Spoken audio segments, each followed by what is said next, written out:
Hi guys, it's me Crystal, and for today I will be trying the biryani pack I bought on TikTok. And here meron tayong chicken, and nilagay ko lang yung mga ingredients na nakasali na sa pack. I think turmeric, paprika, dried something, and I think curry powder to. Hindi ko lang sure. And then sabi sa instruction mag-add ng plain yogurt, pero optional lang naman. Huwag niyong pansinin yung kalmot sa kamay ko kasi art yan ng fur babies ko.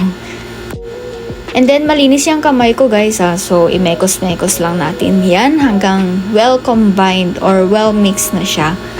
And after that, minarinate ko lang to for about 1 hour I think.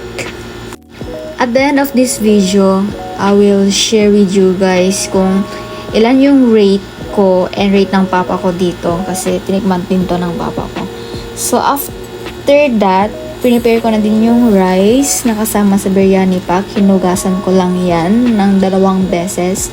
And then, isosoak lang natin or ibababad lang natin yan for about 30 minutes. Ayan, tinakpan ko. After 30 minutes, nagpakulo lang ako ng tubig and nilagay ko yung mga yan nakasali din sa biryani pack. And hinintay ko lang kumulo, and after kumulo, ilagay na natin yung bigas na binabad natin. And niluto ko lang to for about 7 to 10 minutes.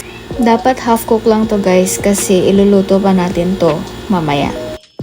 Here, nagprepare lang ako ng ginger, garlic, and onion para sa biryani. Malamang, biryani yung lulutuin natin eh.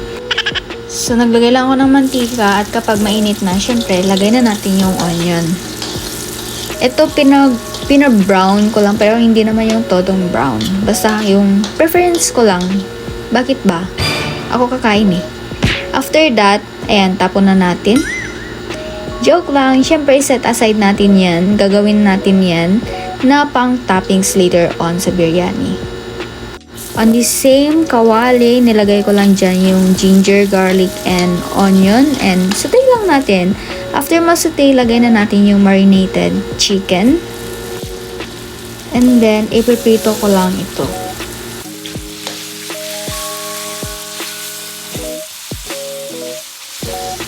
And of course, don't forget na baliktarin.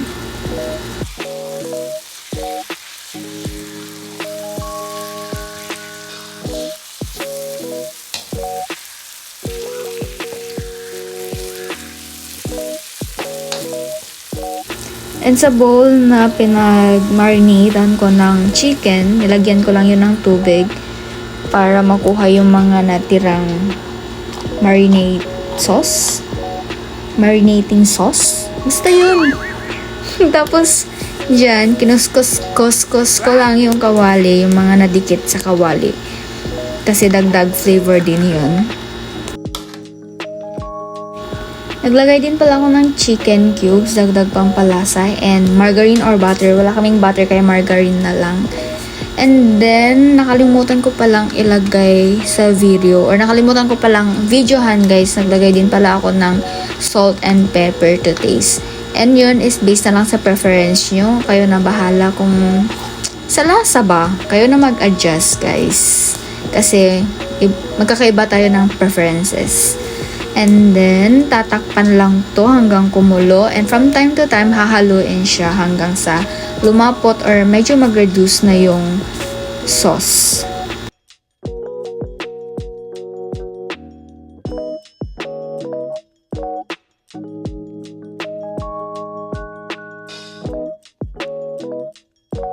For me guys, okay na to as long as luto na yung chicken.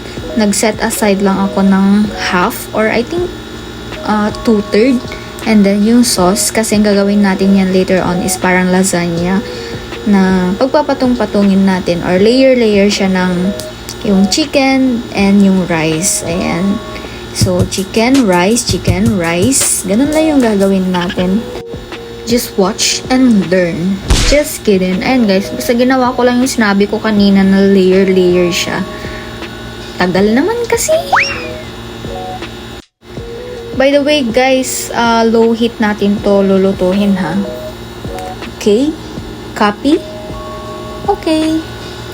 So ayan, nilagay ko na yung natitirang sauce sa taas. And then, kinover ko lang siya ng foil with yung cover mismo ng lutuan. Yung takip kasi ready na para i-mekos-mekos yan insan. So hindi pa ako ganun ka-expert mag-mekos-mekos insan. Tagal insan. Cut!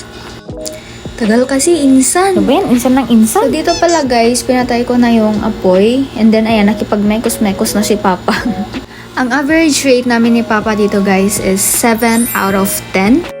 Kasi we believe na parang may pwede pang idagdag na ingredients para mas ma-enhance yung lasa ng biryani. It is still a must try guys. Lasang biryani naman siya. That's it for today guys. Thank you so much for watching. Don't forget to like, comment, share, and subscribe to my YouTube channel. And see you next vlog. Bye-bye!